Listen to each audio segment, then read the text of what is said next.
Hey, this is Miss Mo. This is number 21 and 22 from the test. Okay. Let's see. For 21, make sure you write down what the symbols mean, because otherwise you're not gonna know. Okay, so on 21, this little whale looking thing, it's Egyptian and it means 100,000.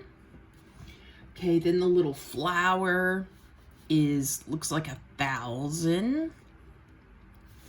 Then that little upside down U is a 10.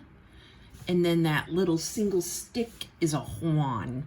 And if you need to look at what these symbols are, this is from section 3.1. If you need to go back and look. Okay, so, right, let me check, 3.1. Yeah, 3.1.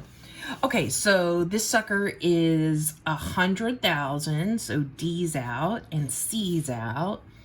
We're supposed to have 1,000. Well, B's out because we're supposed to have a 1 in the 1,000 spot. So B's out, so it's A, woohoo.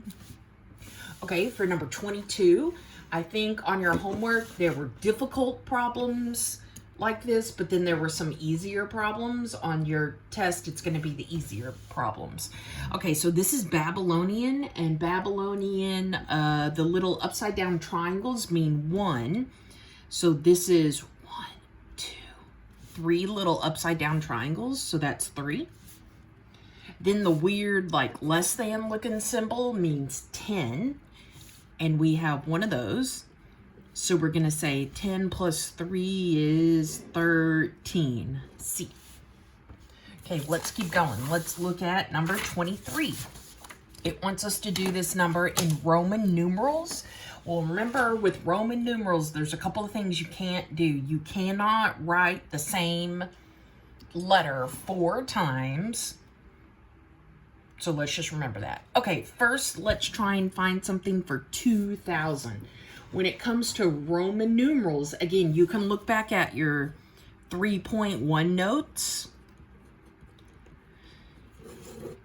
And there should be something that looks like this, 3.1. So for 2,000, we're going to use this M. But since it's 2,000, we're going to use 2 M's. So 2 M's. Then it looks like we have 22. So let's try and find something for 20. For 20, we could have 2 X's because that's 10 plus 10.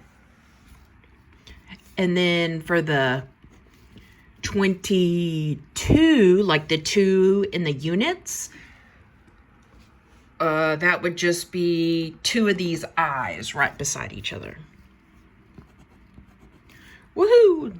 Okay, so to check ourselves, we just make sure that we have not written 4 of the same letters in a row, and we haven't. So, woohoo, B.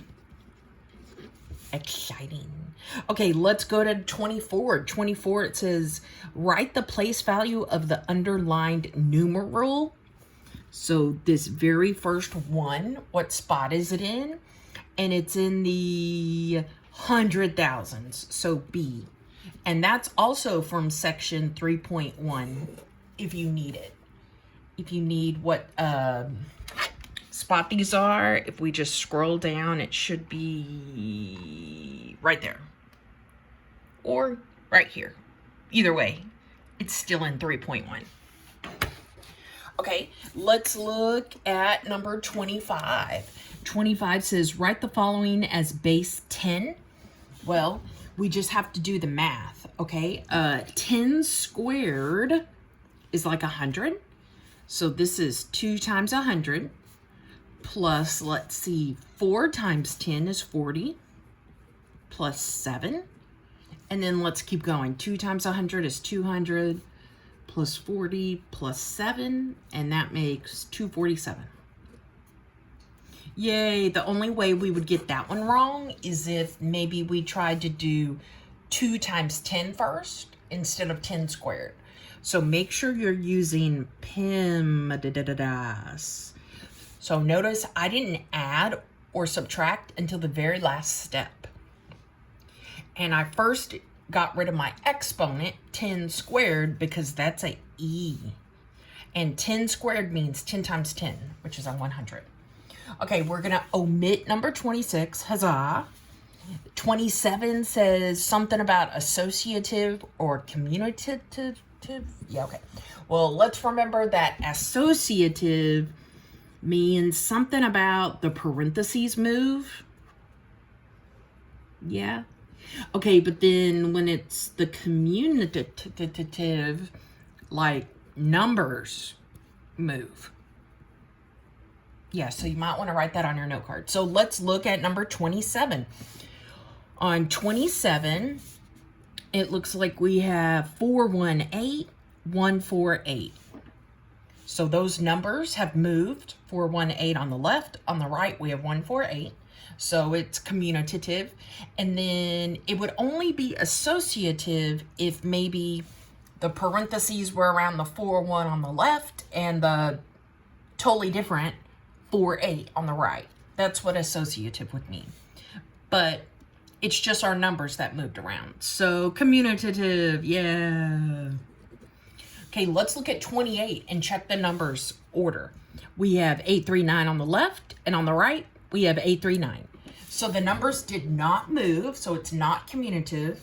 But let's look at the parentheses. It looks like the parentheses moved from at the very beginning, around the 8 and the 3, to at the very end, around the 3 and the 9.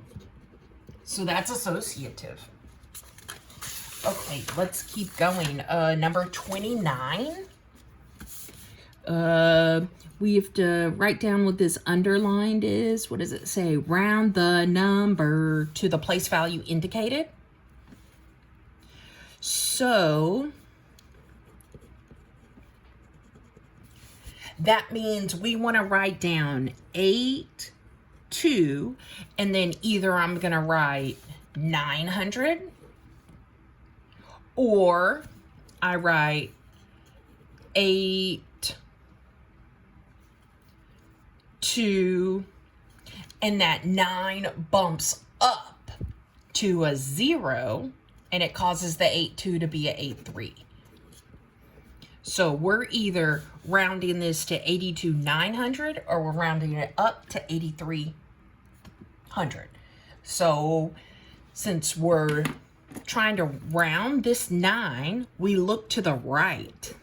And the right, I see, is 13.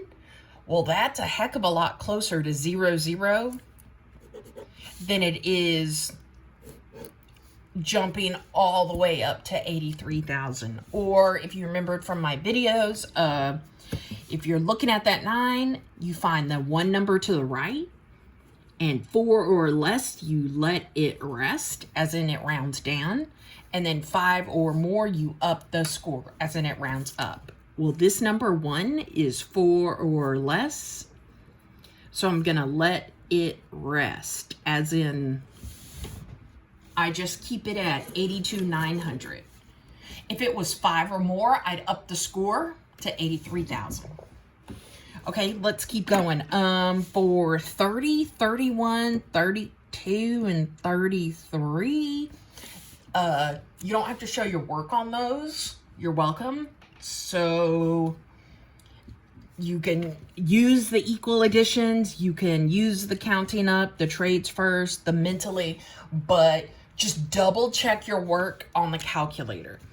So on these last couple ones, since there's no work, like there's nowhere to show your work, if you want to do it the way they're asking, equal additions approach, just make sure at the very end you check with their calculator or with your own brain. Because these last ones, 30 through 33, you could just do it in your brain and I wouldn't know the difference. So anyway, on those last ones, whether you do it the way the directions say, or you just use it in your brain or your calculator, make sure you double check this math, because these are like baby problems. 41 minus 12, you can do that one. Okay, that's enough of the review. Woo!